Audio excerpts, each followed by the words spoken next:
नमस्ते विद्यार्थी मित्रांनो, वर्ग 8वा स्कॉलरशिप 31 जुलै 2022 रोजी झालेल्या स्कॉलरशिप परीक्षेमधील गणित या विषयाच्या प्रश्नपत्रिकेचं सोल्युशन आपण या व्हिडिओमध्ये बघणार आहोत। याच्यामध्ये सेट ए मधील प्रश्न आपण बघणार आहोत, परंतु हेच प्रश्न बी सी डी मध्ये सारखेच असतात, फक्त त्यांचा क्रम हा काय असतो मागे पुढे झालेला असतो। Question number 26, the ratio of the supplementary angle and complementary angle of a given angle is 8:3. Then what will be the ratio of the given angle with its supplementary angle? आता एक अँगल आहे आणि त्यांचा supplementary angle आणि complementary angle यांचा ratio इथे दिलेला आहे आणि त्याच्याबरोबर नंतर मग तो जो गिव्हन अँगल आहे त्याचा आणि त्याच्या सप्लिमेंटरी अँगलचा रेशो आपल्याला इथे फाइंड आउट करायचा आहे। आता सपोज गिव्हन अँगल हा x असेल, ठीक आहे, तर त्याचा मग सप्लिमेंटरी अँगल काय येईल? सप्लिमेंटरी अँगल म्हणजे काय की ज्याची ऍडिशन ही 180 डिग्री असते, तुम्हाला माहिती आहे। मग एक्सचा सप्लिमेंटरी अँगल काय येईल? 180 मायनस एक्स, आणि त्याचा कॉम्प्लिमेंटरी अँगल काय असेल? कॉम्प्लिमेंटरी अँगल म्हणजे ज्यांची ऍडिशन 90 डिग्री असते, 90 मायनस एक्स, आणि यांचा रेशो किती दिलाय? 8:3 म्हणजे 8/3। आता हे कसं करणार आपण? क्रॉस मल्टिप्लिकेशन, इथं क्रॉस मल्टिप्लिकेशन न 3 into 180 ते 80 3 540 minus 3x equals to 72 minus 8x। आता हे 8x इकडे घेतला तिथे प्लस होईल, मायनस इकडे प्लस होईल, म्हणजे 3x प्लस 8x म्हणजे 5x equals to 720 minus 540 equals to 5x equals to ही subtraction 0 8 1 180। therefore x ची व्हॅल्यू काय येईल? हे इकडे डिवाइड होईल, 5 3 जा 15, इथं आलं 3 5 6 जा x। म्हणजे हा जो इथला गिव्हन अँगल आहे आपला, हा याचं किती आली व्हॅल्यू? आली 36। आणि मग काय करायचं आहे?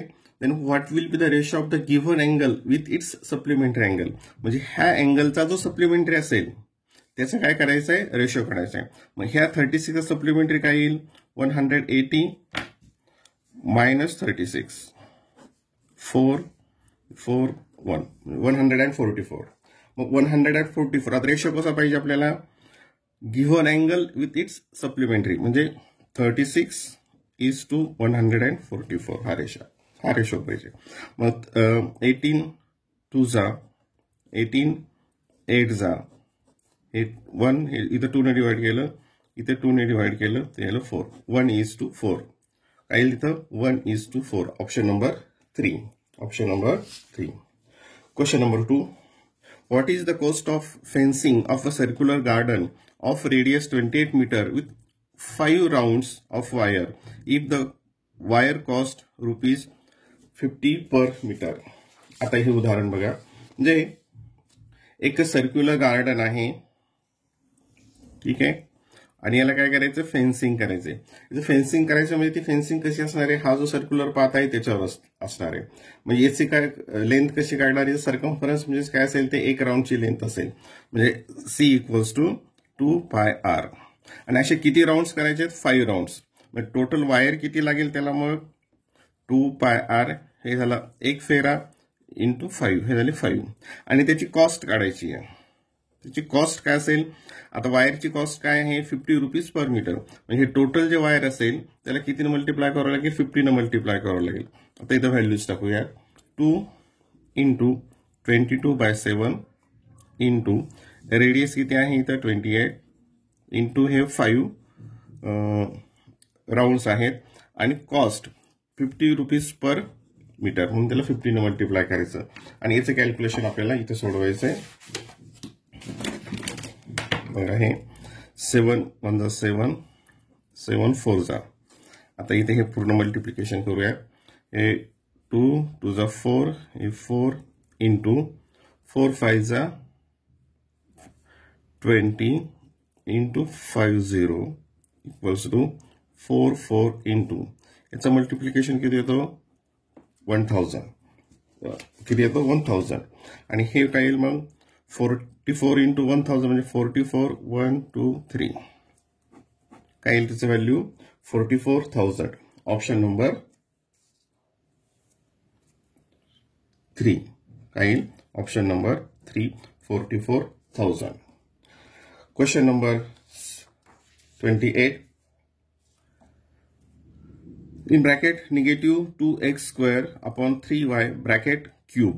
आता चूज एनी टू ऑप्शन्स. आता याच्यामध्ये बघा हे आपण इथं सोडू शकतो. इथं काय होईल? याचा इंडेक्सचा इंडेक्स आहे असं असेल तर काय होतं? त्याच्यामध्ये मल्टिप्लिकेशन होतो. ठीक आहे, म्हणजे याचं उत्तर काय असेल? हे ब्रॅकेट सॉल्व्ह केल्यानंतर निगेटिव्ह 2x x 2 into 3 तर काय येईल? 6 येईल अपॉन 3 आणि ही वायचं काय येईल? परत आणखी इंडेक्स 3 असेल. आता हे कुठं ऑप्शन आहे या ठिकाणी? 3चा किती? 27. सॉरी, 3चा क्यूब काय असेल? मग 27 आणि 2चा काय येईल? इथे 8. 2चा काय येईल? 8. मग हे कुठं आलं या ठिकाणी? इथे एक आलं. आता दुसरा ऑप्शन हे 2 3 येणार नाही, हे 8 इथं 27 पण हे जो निगेटिव्ह आहे म्हणजेच काय होतं? याचा अर्थ पॉझिटिव्ह म्हणजे येणार आपल्याला निगेटिव्ह पाहिजे. आता इथे बघा, इथे हे जे खालचं संख्या आहे डिनॉमिनेटरमध्ये निगेटिव्ह 8x⁶ अपॉन 27. आता इथे डिनॉमिनेटरला y क्यूब आहे आणि हे जर न्यूमरेटरला घेतलं तर इंडेक्स काय होतो? निगेटिव्ह होतो. म्हणजे पॉझिटिव्ह असेल तर निगेटिव्ह होतं, निगेटिव्ह असेल पॉझिटिव्ह होतं. म्हणजे काय येईल? ते y⁻³ म्हणजे काय येईल त्याचं? Option number 4. ऑप्शन 1 आणि ऑप्शन 4 हे त्याची दोन आन्सर्स असतील. Question number 29. The average of 10 numbers is 20. 10 numbers average 20 आहे. ठीक आहे, out of which the average of first 6 number is 15. म्हणजे पहिले जे 6 नंबर्स आहेत त्याचा ॲव्हरेज 15 आहे. And the average of last 3 numbers is 16. आणि शेवटचे जे 3 नंबर्स असतील त्याचं काय आहे? 16 आहे. Then what will be the 7th number? म्हणजे आता इथं 1 to 6चं ॲव्हरेज दिलंय आणि नंतर 8 to 9चं ॲव्हरेज दिलंय, 8 to 10चं ॲव्हरेज दिलंय आणि इथलं जी 7th नंबर आहे ती संख्या शोधायची आणि इथं सुरुवातीला 10 to 20चं ॲव्हरेज दिलेलं आहे. अशी उदाहरण आपण सोडवलेली आहेत. आता 10 to 20 म्हणजे 10 नंबरचा ॲव्हरेज आहे. ॲव्हरेज ऑफ 10 नंबर्स 20 म्हणजे त्यांची सम काय असणार आहे? 10 into 20 त्याला 200. आता फर्स्ट 6 नंबरचा जे ॲव्हरेज आहे ते किती आहे? 15. मग त्यांची सम काय असेल त्या संख्यांची? 15 into 6 ते याला 90. लास्ट 3 नंबर्स आहे त्यांचा ॲव्हरेज किती आहे? 16. मग त्यांची सम किती असेल? 16 into 3 त्याला 48. आता ही पहिल्या जे 6 नंबर्स त्यांची सम आली, नंतर लास्ट जेवढी सम आली. 7th नंबरची सम काढण्यासाठी काय करावं लागेल? टोटल सम मधून यांची सबट्रॅक्ट करावं लागेल. 200 मायनस 8 9 प्लस 30 ते सबट्रॅक्शन केलं. 10 minus 8 2 60 62. Option number 2. Option number 2. Question number 30. What is the sum of the additive inverse of a 5a minus 3b and additive inverse of a negative 6a plus 2b? आता additive inverse कशाला म्हणतात? की त्यांची addition ही काय असते? 0 असते.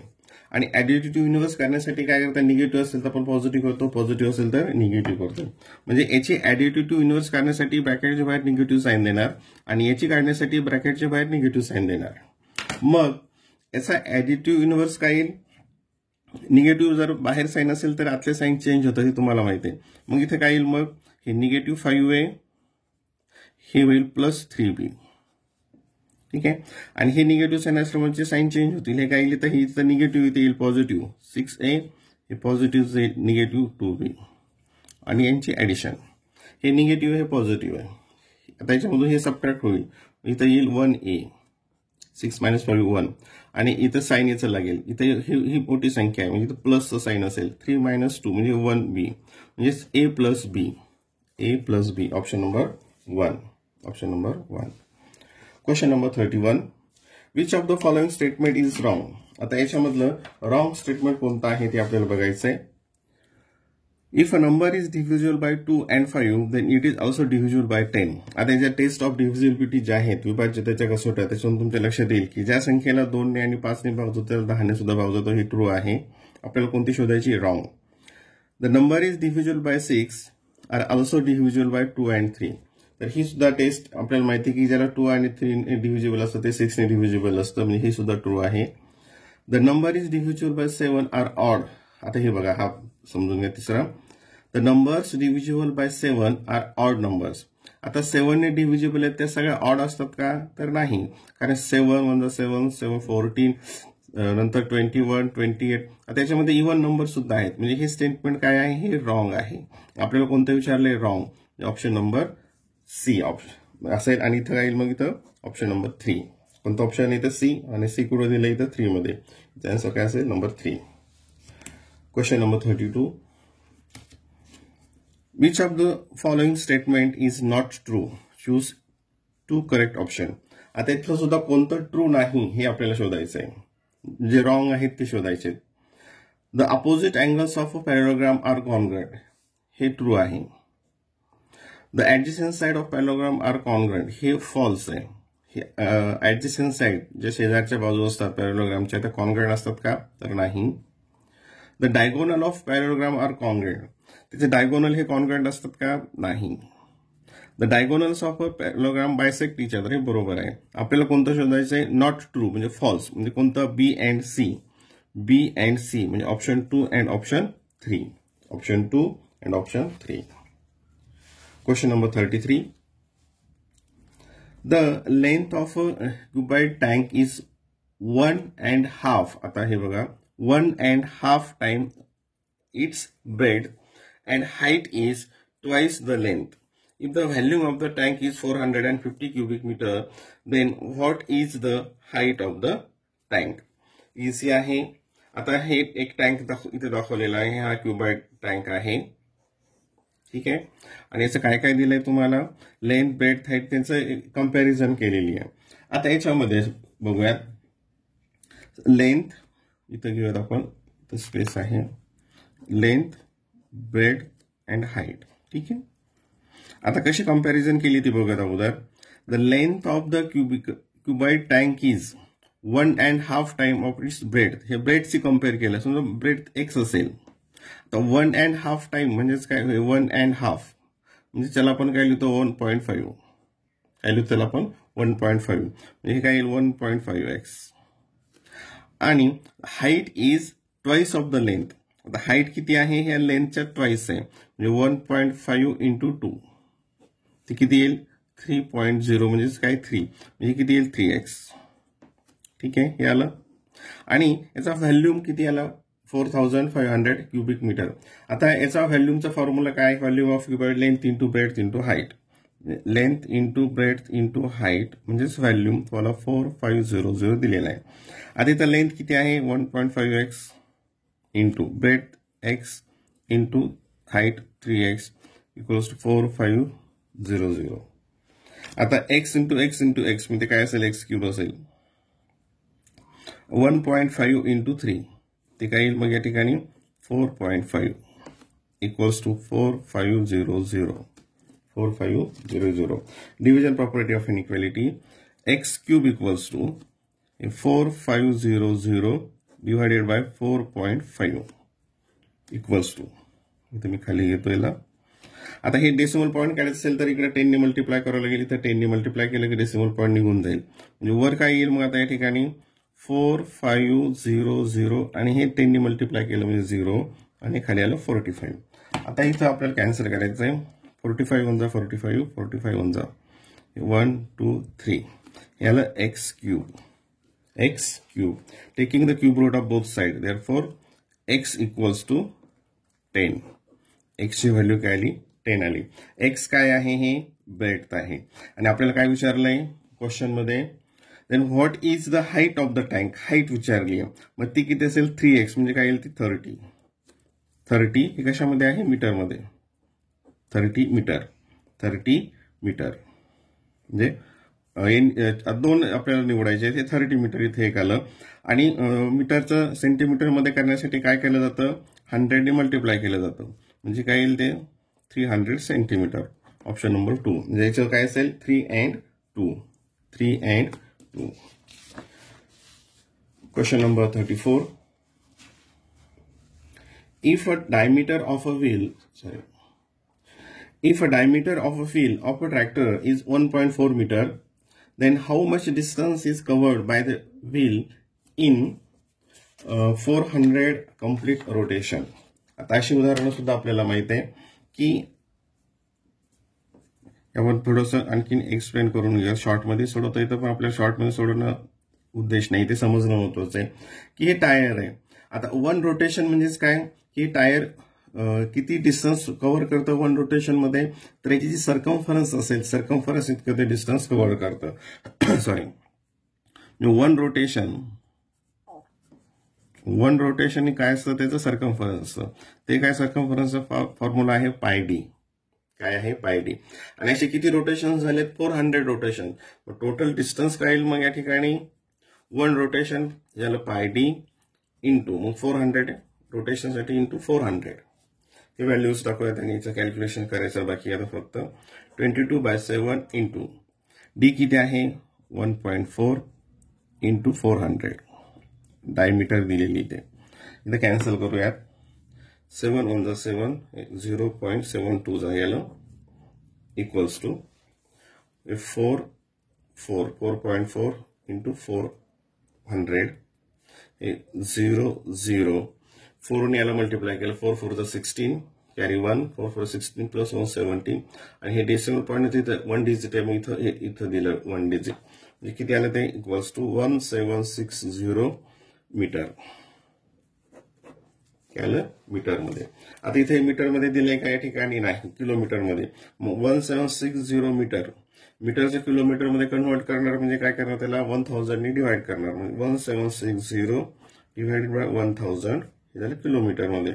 1 2 3 म्हणजे 1.76 kilometre. 1.76 kilometre. Option number 3. Option number 3. Question number 35. In the adjoining figure, line L, he line L, parallel line M, he line L आणि M parallel आहेत. line N parallel आहे म्हणजे line L, M, N ह्या तिन्ही काय आहेत parallel आहेत. And line X and Y, he line X and line Y are their transversal. If AB equals to 18, हे AB इथं 18 दिलं. BC equals to 30, हे इथे 18 ये 30, QR equals to 21, QR equals to 21 and find PR. काय find out करायचंय PR हे पूर्ण फाइंड आउट करायचंय. आता याच्या प्रॉपर्टीज तुम्हाला माहित आहे काय असतं. हे जे इंटरसेक्ट असतात यांचे रेशिओ हे काय असतात कॉन्ग्रंट असतात. म्हणजे A/B आणि B/C equals to P/Q and Q/R. वाटलं direct A/B and B/C equals to P/Q and Q/R. यांचे रेशो हे इक्वल असतात. मग आता इथं त्याच्या व्हॅल्यूज ठेवूयात. किती 18/30 इक्वल्स टू PQ माहित नाही अपॉन 21 इथं cross multiplication PQ equals to हे 18 इंटू 21 आणि हे काय होईल तर डिवाइड होईल. हे खाली डिवाइड मध्ये जाईल. आता बघा हे 3 ने याला डिवाइड केलं. 3 1 जा 3 हे 30 आलं आणि 3 ने याला डिवाइड केलं 3 7 जा 21 इक्वल्स टू हे कशाची व्हॅल्यू येते आपल्याला PQ ची इक्वल्स टू 18 7 जा हे किती आलं या ठिकाणी 18 इंटू 7 126 अपॉन 10 इक्वल्स टू आता इथं 10 ने डिवाइड करायचं म्हणजे काय येईल ते 12.6. ही व्हॅल्यू कशी झाली PQ ची. आपल्याला कोणती विचारली PR ही PR विचारली. PQ आलं 12.6 मग त्याच्यामध्ये QR ऍड करावं लागेल. ती काय 21 हे 0.6 हे 3 and 3 33.6. Option number 4. Option number 4. Question number 36. If a number is divided by 18, then the remainder is 1. If it is divided by 24, then the remainder is 7. If it is divided by 36, then the remainder is 19. What is the smallest such type of number? आता हे आपल्याला option घेऊन करावं लागेल तरच ते खूप सोपं जाईल. पहिली कंडिशन, हा नंबर घेतला आपण 91. when 18 ने डिवाइड केलं तर रिमाइंडर काय येईल? आता 18 ने डिवाइड केलं, 18 5 90, मी तर 1 येतो. नंतर 24 ने जर डिवाइड केलं तर मात्र इथं रिमाइंडर 7 येईल का? तर नाही, 24 1 जा 24, 48 72 आणि 96 होतो, मी तर येणार नाही. म्हणजे ही कंडिशन इथं ट्रू होणार नाही. हे जर तुम्ही काय बघितलं सगळं तर याच्या ठिकाणी कोणती कंडिशन ट्रू होते? इथंही होत नाही ती, कारण 18 ने जर केलं डिवाइड तर हे येणार नाही. इथं 55 बघा. आता 55 ला 18 ने डिवाइड केलं तर इथं क्वोशंट काय येतो बघा, 18 3 जा 54 आणि रिमाइंडर येतो 1. म्हणजे ही कंडिशन ट्रू झाली. नंतर ह्या 55 ला 24 ने डिवाइड केलं, 24 1 जा 24, 24 2 जा 48 आणि किती येईल मग? 48 49 50 हे किती आलं? 7. इथं रिमाइंडर 7 आलं. आणि याला 36 ने डिवाइड केलं,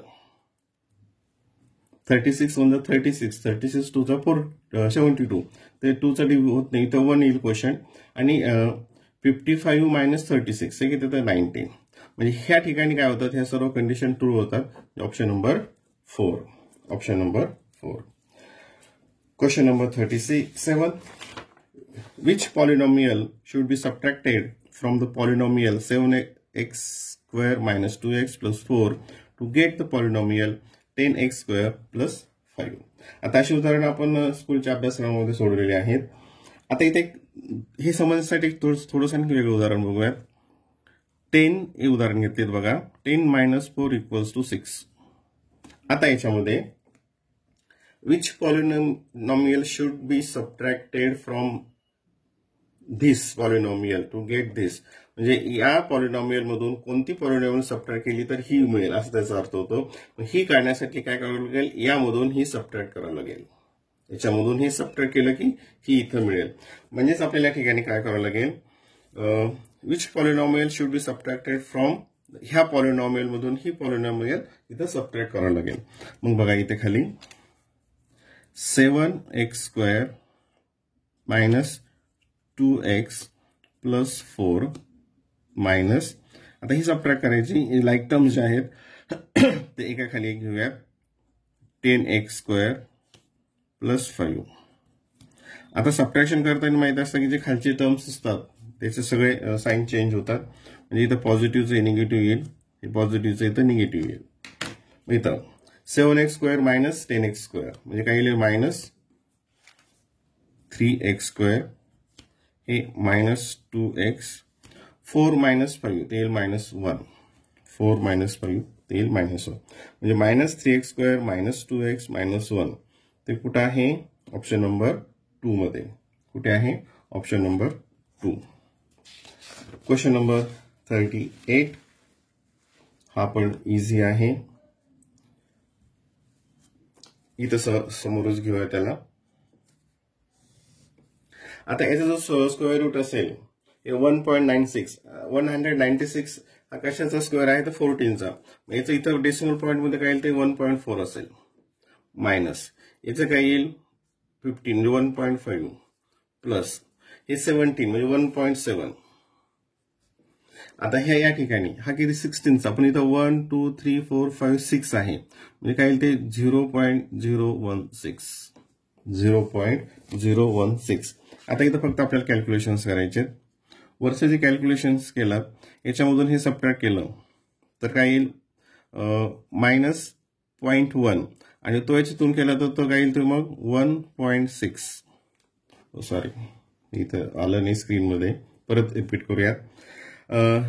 इथे हे 1.96, 196 हा कशाचा स्क्वेअर आहे? तर 14चा. मग इथं पॉईंट असल्यामुळे 1.4 मायनस हे 1.5, हे 1.7 17 आणि हे इथं डेसिमल पॉईंट नंतर 1 2 3 4 5 6 म्हणजे इथं 3 असतील, 0.016. ठीक आहे. वरचं कॅल्क्युलेशन्स केलं, याच्यातून हे सबट्रॅक्ट केल्यानंतर काय येईल? मायनस 0.1 आणि मायनस 0.1 प्लस 1.7 हे काय येईल? 1.6 आणि डिनॉमिनेटरला असेल 0.016. इज इक्वल्स टू, आता हे डेसिमल पॉईंट आपल्याला इथं कट करायचे, तिथं 1 2 3 म्हणजे 1000 नी मल्टिप्लाय करावं लागेल, याला 1000 नी वाटल्यास आणखी इथं आपण एक स्टेप थोडी मोठी घेऊयात म्हणजे तुम्हाला ते लक्षात येईल. 0 1 6 दोन्हीकडे 1000 नी इथं मल्टिप्लाय केला.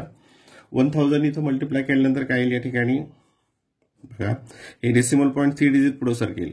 इथं हे ऑलरेडी आहे म्हणजे इथं 1600 असं असेल आणि इथं काय असेल 16 16 होऊन जा, 16 होऊन जा, इथे 100, याची व्हॅल्यू काय आली 100. इथं 100 आहे का नाही, इथं पण 10 स्क्वेअर आहे, 10 स्क्वेअर म्हणजे 100. Option number 1, option number 1. Question number 39. Pradnya has exactly same number of ₹2 coins and ₹5 coins. She has a total amount of ₹196. Then how many coins of ₹5 she has? बघा, प्रज्ञाकडे ₹2 आणि ₹5 कॉइन्स सारखेच आहेत. Suppose number of coins ₹2 आणि ₹5 चे same coin आहे ते x आपण धरलं, तर मग त्याची अमाऊंट काय असेल, त्याची अमाऊंट काढण्यासाठी काय करतो आपण, नंबर ऑफ कॉइन्स इंटू त्याची व्हॅल्यू म्हणजे 2 इंटू 2x आणि ₹5 ची टोटल अमाऊंट किती होईल, तर number of coin x into त्याची व्हॅल्यू म्हणजे 5x इक्वल्स टू 196. इझी आहे हे. 7x equals to 196. Division property of inequality, तर 7 ने डिवाइड करूयात. 7 on the 7, 7 to the 14, इथं 14 इथं 5 आले आणि 7 8 जा 56, म्हणजे x ची व्हॅल्यू काय आली 28.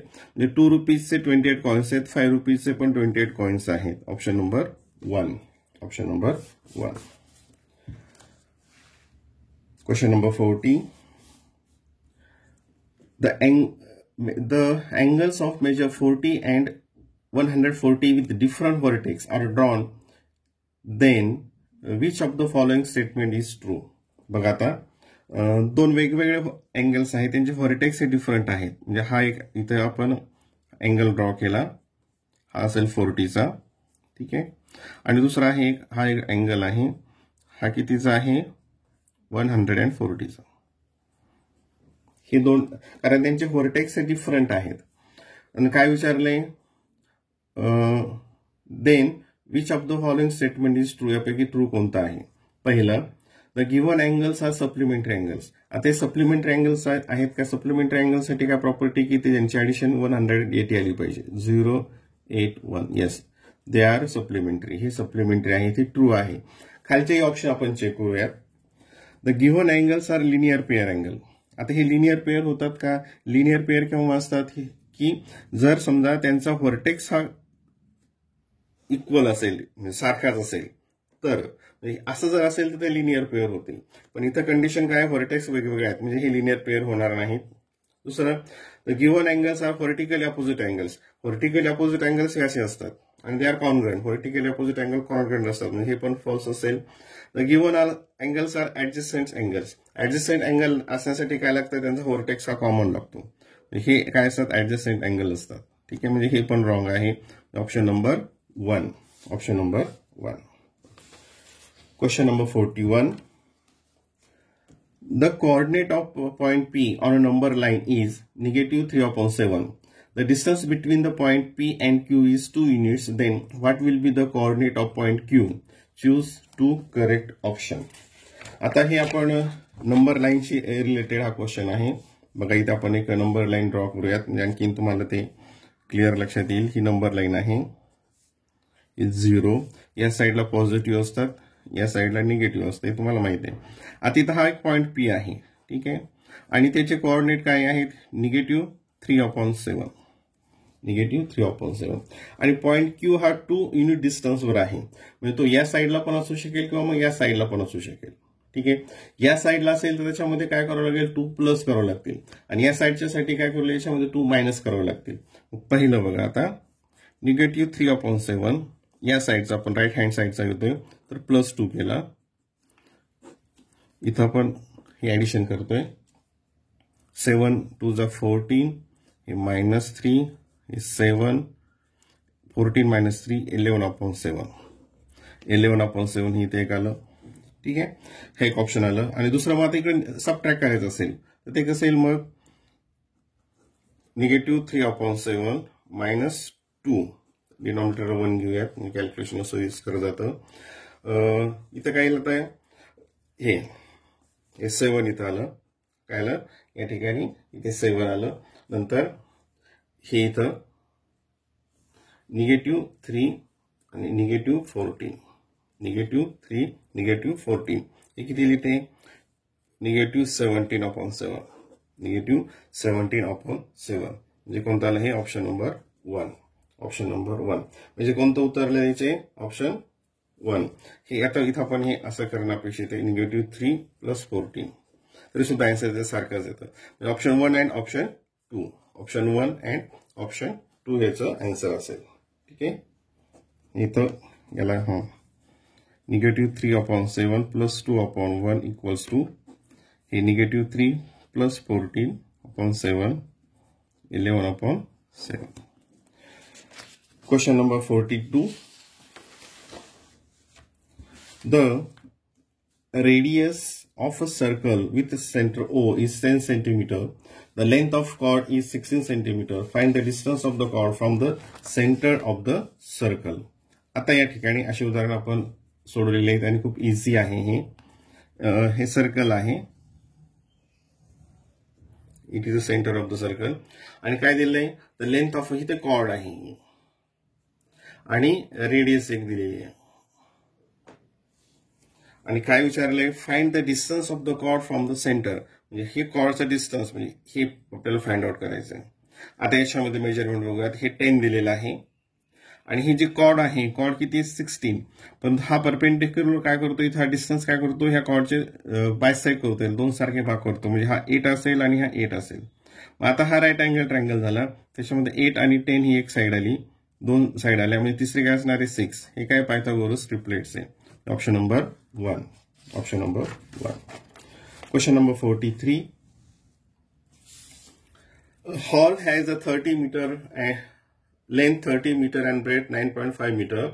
For flooring this hall, the square tiles are to be used of half meter side. Then how many tiles should be required? आता याच्यामध्ये बघूयात, प्रश्न अगोदर समजून घेऊयात. शॉर्ट मध्ये सोडवता येतं, पण आपण थोडंसं आणखी त्याला एक्सप्लेन करूया की हे एक हॉल आहे. ठीक आहे, याची लेंथ आहे 30 मीटर, ब्रेड आहे 9.5 मीटर. आता काही प्रॉपोर्शन मध्ये येणार नाही. आणि याच्यामध्ये टाइल्स टाकायच्यात आणि टाइल्सची जी साईज आहे ती स्क्वेअर आहे 0.5. तर अशा किती टाइल्स लागतील इथे, असा तो साधा प्रश्न आहे. तर याचा एरिया आणि ह्या टाइल्सचा एरिया सारखा असतो. मग आता बघा, number of tiles into area of a tile equals to area of a hall. ठीक आहे, number of tile suppose x, area of tile आता काय स्क्वेअर आहे, म्हणजे काय एरिया येईल साइड इंटू साइड, म्हणजे 0.5 इंटू 0.5 इक्वल्स टू हा रेक्टेंग्युलर आहे, म्हणजे length into breadth 30 into 9.5, 30 into 9.5. आता हे इकडे काय होईल, डिवाइड मध्ये जाईल. x equals to 30 into 9.5, 0.5 into 0.5 equals to. आता हे डेसिमल पॉईंट काढून टाकायचं असेल तर याला 10 ने मल्टिप्लाय करावं लागेल, याला 10 ने मल्टिप्लाय करावं लागेल, म्हणजे 100 ने मल्टिप्लाय करावं लागेल. इथं येथे कॅन्सल होईल आणि याच्यावर एक 0 येईल. ठीक आहे, म्हणजे 300 into 95 upon 5 into 5 upon 5 into 5. आता इथं आपल्याला हे कॅन्सल करूयात. 5 1 जा 5, 5 6 जा 30, 60 आलं या ठिकाणी. तर परत 5 1 जा 5, 5 1 जा 5 आणि ते 1 5 2 जा काय आलंय 12 इंटू 95, 12 इंटू 95. याला मल्टिप्लाय करूया. 12 5 जा 60, इथं 0, 12 9 जा 108, हे 6 + 6 14 1 1 म्हणजे 411 किती टाइम्स लागतील मग 1140 1140 option number 2 option number 2 question number 44 आता हे एक थोडं इंटरेस्टिंग आहे हे समजून घ्या Ajay scored 25% less marks than Balbir. Then Balbir scored how much percent of marks more than Ajay?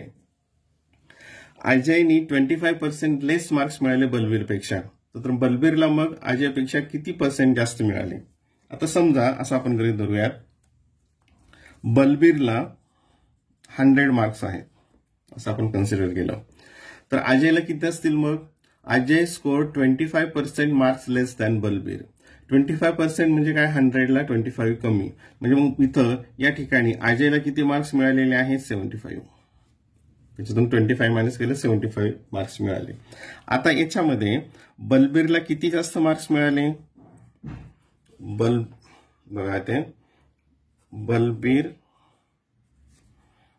Got 100 minus 75 ते किती येतं 25 मार्क्स म्हणजे बलबीरला अजय पेक्षा 25 मार्क्स जास्त मिळाले मग ते किती पर्सेंटेज होतं बघा मग ते पर्सेंटेज मध्ये काढण्यासाठी काय मिळालं त्याला किती आहेत याला 75 त्याला किती जास्त मिळाले मग 25 इंटू 100 इंटू 100 हे कॅल्क्युलेशन्स करूयात 25 3 जा 25 4 जा 25 इंटू 400 अपॉन 3 आता इथं ऑप्शन्स बघूयात हे इथं मिक्स फ्रॅक्शन मध्ये आहे म्हणजे 3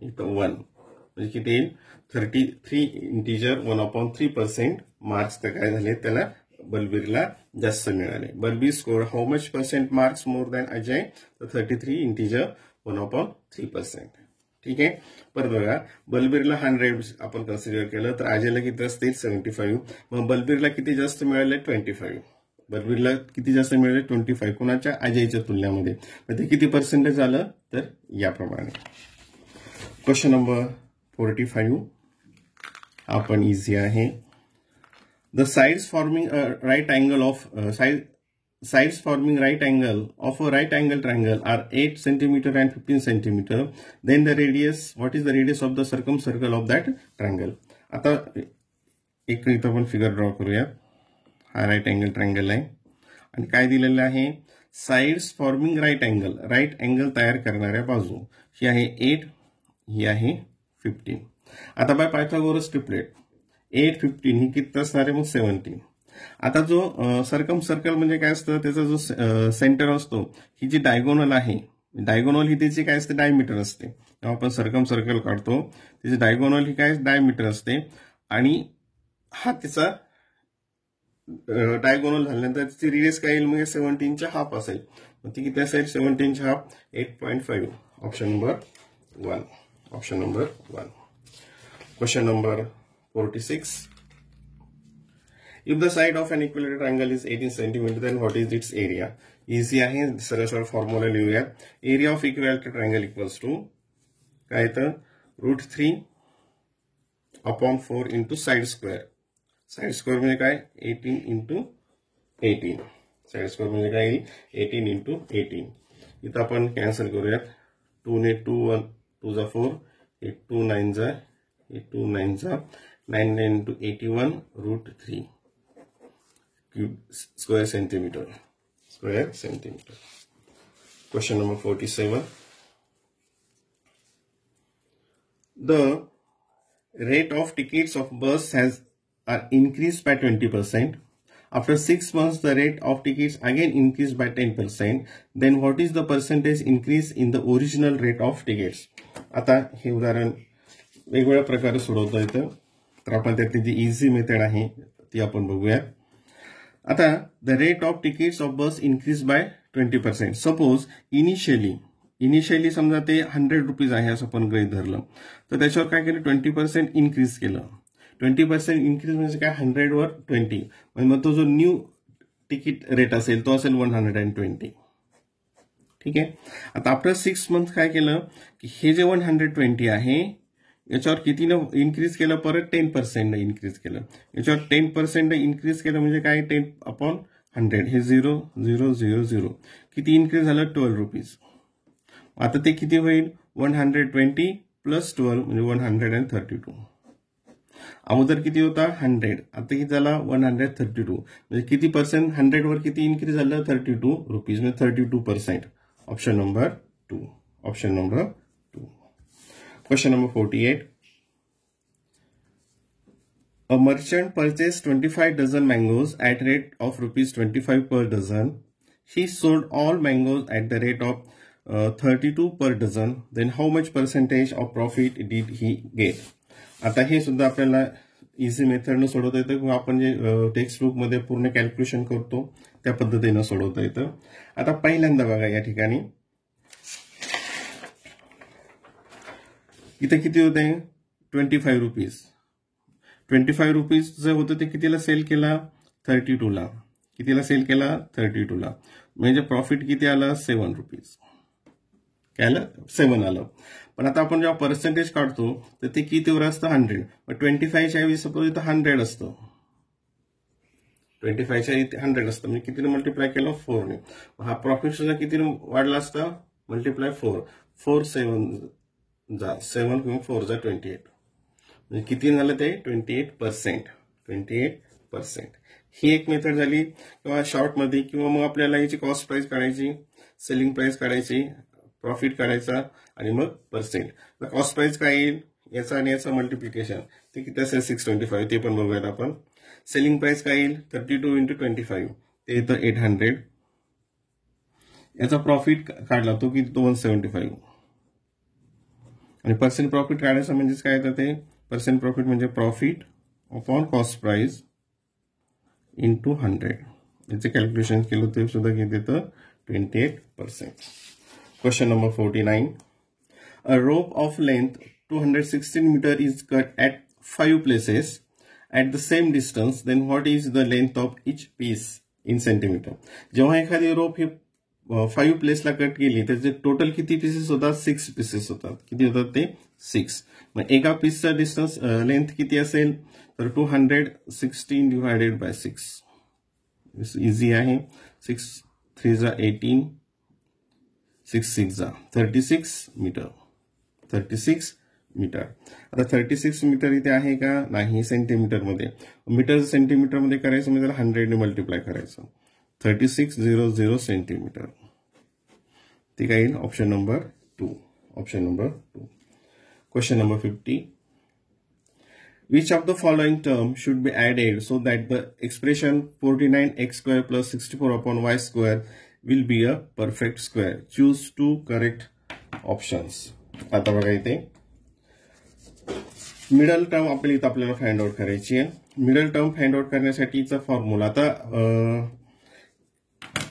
परफेक्ट स्क्वेअर कसं असतं हे तुम्हाला माहिती आहे, a² plus 2ab plus b². ठीक आहे, equals to a plus b bracket square असं आपण लिहितो. हा फॉर्म्युला माहिती आहे. म्हणजे मिडल टर्म येण्यासाठी, कोणती येण्यासाठी, ही जी मिडल टर्म येण्यासाठी काय करावं लागतं, ही फर्स्ट टर्म आणि लास्ट टर्मचा स्क्वेअर रूट घेऊन त्याला 2 ने मल्टिप्लाय करायचं. फर्स्ट टर्म आणि लास्ट टर्मचा स्क्वेअर रूट घेऊन त्याला 2 ने मल्टिप्लाय करायचं. मग आता ही जी फर्स्ट टर्म आहे, ही फर्स्ट टर्म, याचा स्क्वेअर रूट काय असेल, 7x.